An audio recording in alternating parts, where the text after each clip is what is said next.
Hello student, आज की class में हम पढ़ेंगे आयंस क्या होता है। ठीक है, आयंस के बारे में आज की क्लास में हम अच्छे से पढ़ेंगे और पढ़ेंगे कि रासायनिक सूत्र को कैसे लिखते हैं। तो आयंस क्या होते हैं? आयंस आवेशित कण होते हैं। आयंस जो होते हैं वो क्या है? आवेशित कण होते हैं। जैसे अगर कोई भी आवेशित कण है तो उसको हम कहते हैं आयन। और आवेशित कण जो होते हैं वो बहुत ही क्रियाशील होते हैं। क्रियाशील होते हैं।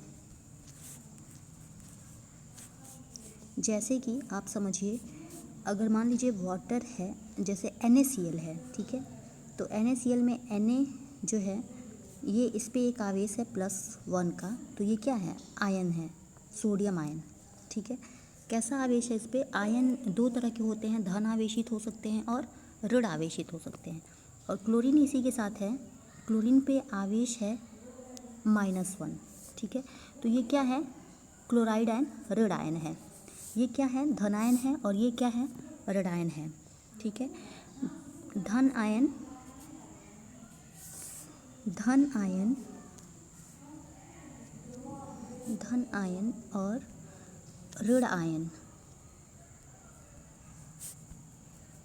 आपस में संयोग करते हैं तो क्या बनता है? यौगिक बनता है। ये एक कॉन्सेप्ट है कि आयंस जो होते हैं, आयंस ये क्या हैं? क्रियाशील होते हैं, बहुत ज़्यादा क्रियाशील होते हैं। इनकी टेंडेंसी होती है झट से किसी अन्य आयन से, अपने अपोजिट किसी अन्य आयन से क्रिया करके एक यौगिक के फॉर्मेशन की, निर्माण करने की। ठीक है, तो ये आप समझ गए होंगे कि आयंस जो होते हैं वो दो तरह के होते हैं, धन आयन तथा ऋण आयन। और उदासीन भी होता है जिसपे कोई आवेश नहीं होता है। आयंस आवेशित कण होते हैं, दो तरह के होते हैं, धन आवेशित तथा ऋण आवेशित कण। और ये बहुत ही क्रियाशील होते हैं। ये आपस में क्या करते हैं? क्रिया करके अपोजिट आयंस जो होते हैं, यानी धन आयन और ऋण आयन मिलकर क्या बना लेते हैं? यौगिक बना लेते हैं। तो ये आप लोग समझ गए होंगे कि आयंस क्या है। NaCl के एग्जाम्पल से भी आप समझ गए होंगे। अब आपका एक आता है कॉन्सेप्ट, बहुपरमाणु का आयन क्या है। तो परमाणुओं का समूह जिस पर नेट आवेश होता है, परमाणुओं का ऐसा समूह जिस पर कुछ न कुछ आवेश होता है, तो ऐसे आयंस को कहते हैं बहुपरमाणु का आयन। जैसे हमने देख लिया था कि आयंस क्या होते हैं, अभी हमें देखना है कि रासायनिक सूत्र को कैसे लिखते हैं।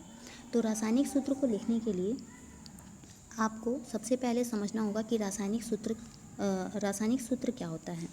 तो किसी भी यौगिक का रासायनिक सूत्र जो होता है वो उसके संगठक का प्रतीकात्मक निरूपण होता है। मतलब उसमें कौन कौन से संगठक इन्वॉल्व हैं उसको प्रतीकों के रूप में दर्शाया जाता है, तो उसी को कहते हैं रासायनिक सूत्र।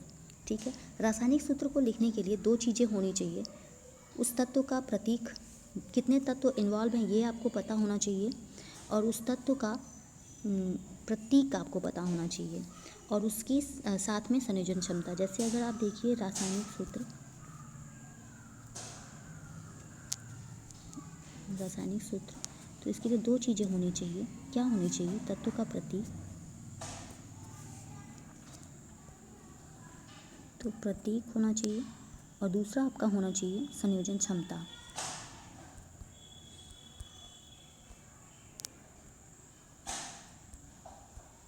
संयोजन क्षमता को कहते हैं संयोजकता। संयोजकता, और संयोजकता को आप समझने के लिए ये समझ लीजिए कि किसी भी परमाणु की भुजा समझ लीजिए। ठीक है, तो संयोजकता क्या दर्शाता है? किसी भी परमाणु की भुजा। इसको आप एक उदाहरण से समझ सकते हैं।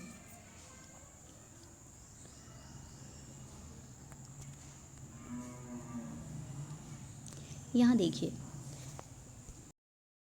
मानव तथा ऑक्टोपस की बात की गई है। मानव की 2 भुजाएं होती हैं, आपको पता है। ऑक्टोपस की 8 भुजाएं होती हैं। ठीक है, तो अगर हम ऑक्टोपस को O से प्रदर्शित करते हैं और मानव को H से, ह्यूमन। ठीक है, तो ह्यूमन के पास कितनी भुजाएं हैं? 2। तो ऑक्टोपस के पास कितनी भुजाएं हैं? 8। 1 2 3 4 5 6 7 8। ठीक है, ये 8 भुजाएं हैं ऑक्टोपस की। तो अगर हम ह्यूमन को ऐसे जोड़ें ऑक्टोपस के साथ कि ह्यूमन की दोनों भुजाएं उसके साथ बाइंड हो जाएं, तो आप क्या देखेंगे कि यहाँ पे एक ह्यूमन इससे जुड़ेगा, एक ह्यूमन, यहाँ पे एक ह्यूमन, एक ह्यूमन, यहाँ पे भी एक ह्यूमन आदमी जुड़ेगा और यहाँ पे भी एक आदमी जुड़ेगा।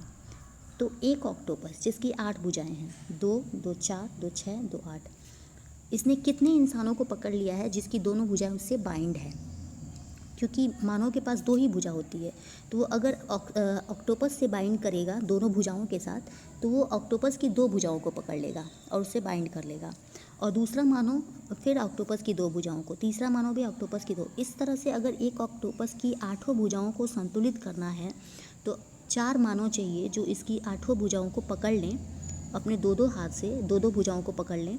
तो ये क्या होगा, एक पूरी तरह से ये संतुलित हो जाएगा। मतलब ऑक्टोपस की दोनों भुजाएं मानव की दोनों भुजाएं, ऑक्टोपस की 8 भुजाएं मानव की भुजाओं से संतुलित हैं, लेकिन मानव की संख्या ज़्यादा हो गई है, तो कितनी हो गई है, 4 हो गई है। तो अगर आप इसको रासायनिक सूत्र में लिखेंगे तो आप क्या लिखेंगे, एक O है ऑक्टोपस और कितने H हैं, ह्यूमन कितने हैं, 4। तो ये होता है रासायनिक सूत्र को लिखने का तरीका। ये आप समझ गए होंगे। अभी हम देख लेते हैं कि रासायनिक सूत्र जब हम लिखते हैं तो उसके कुछ न कुछ नियम होते हैं जो आपको ध्यान में रखने हैं। पहला नियम ये है कि आयंस की संयोजकता तथा आवेश संतुलित होना चाहिए। आयंस की संयोजकता तथा आवेश संतुलित होना चाहिए। तो जब हम बहुपरमाणुक यौगिक की बात करते हैं, ठीक है, तो उसमें हम आयंस संयोजकता का टर्म लेते हैं। जब हम बहुपरमाणुक आयन की बात करते हैं तो उसमें आवेश का टर्म लेते हैं। दूसरा, जब कोई भी यौगिक धातु तथा अधातु से मिलकर बना होता है तो धातु को हम क्या करते हैं, बाईं ओर लिखते हैं, पहले लिखते हैं, और अधातु को बाद में लिखते हैं, यानी कि दाईं ओर लिखते हैं। जैसे यहाँ देखिए कैल्शियम ऑक्साइड NaCl और फेरस सल्फाइड दिया है। तो कैल्शियम, सोडियम तथा फेरस ये क्या है, धातु है, इसलिए पहले लिखा गया है। और क्लोरीन, ऑक्सीजन और सल्फर अधातु है, इसलिए इनको बाद में लिखा गया है। तो ये दूसरा इसका सूत्र सूत्र नहीं, नियम। तीसरा देखिए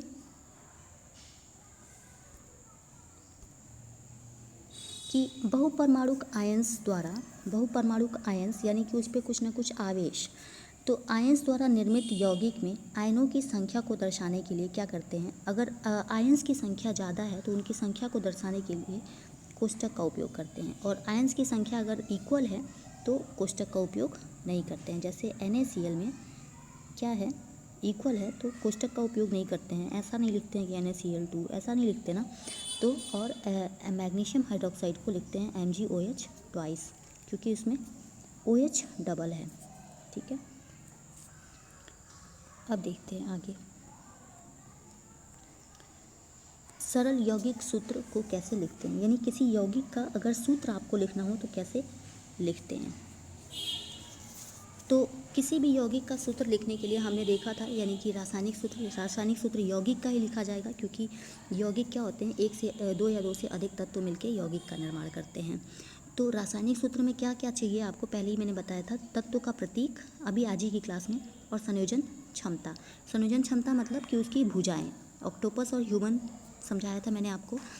अब देखिए कि अगर हम HCl की बात करें, यहाँ पे जो एग्जाम्पल दिया है बुक का उसे समझते हैं। हाइड्रोजन क्लोराइड की बात करते हैं, तो हाइड्रोजन क्लोराइड में देखिए तत्व का प्रतीक सबसे पहले लिखते हैं। तत्व का प्रतीक यहाँ देखिए, तत्व का प्रतीक तो क्या है, हाइड्रोजन और क्लोरीन।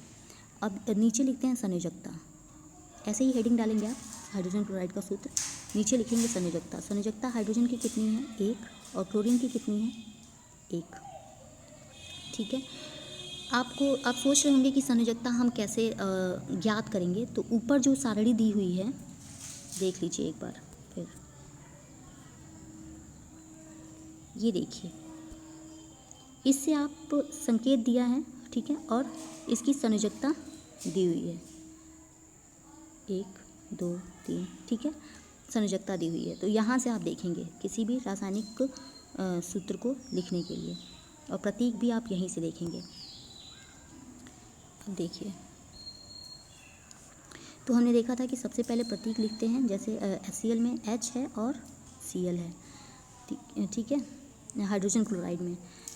तो और उसके बाद उसकी संयोजकता लिखते हैं। संयोजकता जैसे हाइड्रोजन की एक है, क्लोरीन की भी एक है। उसके बाद हम क्या करते हैं, इसको क्रॉस ओवर करते हैं। जैसे कि ये वाला इसको हम इधर ले जाएंगे, ये नंबर को इधर और ये नंबर को इधर, तो आपका इसका फॉर्मूला निकल के आएगा, रासायनिक सूत्र निकल के आएगा H और Cl। ठीक है, अब देखिए अगला, देखिए 1-2 अगर हम करेंगे तो ये हमें समझ में आ जाएगा। जैसे देखिए कार्बन टेट्राक्लोराइड अगर दिया है, कार्बन टेट्राक्लोराइड का लिखना है, तो कार्बन टेट्राक्लोराइड का जो संगठक होता है वो होता है कार्बन और क्लोरीन। ठीक है, तो कार्बन ये यहाँ हम पहले लिखेंगे प्रतीक, जैसे यहाँ प्रतीक दिया है तो कार्बन का प्रतीक और क्लोरीन का प्रतीक। फिर हम लिखेंगे इसकी संयोजकता, तो कार्बन की संयोजकता होती है 4 और क्लोरीन की संयोजकता होती है 1। ठीक है, तो अब इसको बाइंड करेंगे ऐसे, एरो का निशान लगाएंगे ऐसे, तो इसका सूत्र निकल के आएगा। कार्बन कितना है, देखिए एरो का निशान 1, यानी 1 कार्बन, यहाँ पे देखिए 1।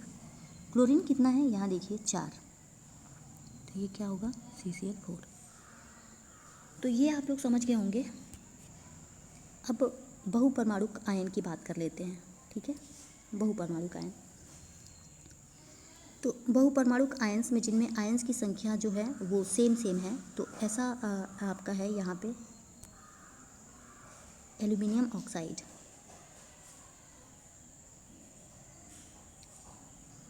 सॉरी एल्यूमिनियम ऑक्साइड नहीं, आपका होगा सोडियम नाइट्रेट। ये सारे एग्जाम्पल जो मैं आपको बता रही हूँ आपके बुक के ही हैं। तो प्रतीक होगा सोडियम और नाइट्रेट को लिखते हैं NO3। ठीक है, सोडियम का चार्ज होता है, यानी कि आवेश, यहाँ आवेश की बात करेंगे हम, यहाँ प्रतीक और यहाँ आवेश, तो आवेश इस पे होता है कितना +1 सोडियम का, जिसका आवेश उसके नीचे, प्रतीक के ठीक नीचे, और नाइट्रेट का होता है -1। फिर इसमें भी एरो ऐसे ही लगेगा, तो इसका सूत्र निकल के आएगा Na, ठीक है, NO3, एक ही है। ठीक है, तो ये अगला देखते हैं,